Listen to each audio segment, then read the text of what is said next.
Many pathways that a young person could take after year 11. So they would look at their post-16 options in school.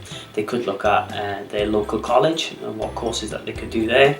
There'd be supported employment, work with social services, or they could look at youth training as well. If your child can't access local college or the local services, a small percentage do go into specialist colleges. For that to happen, we would seek funding from other agencies, and we would seek that through education, which would be the Welsh Government, health and social services.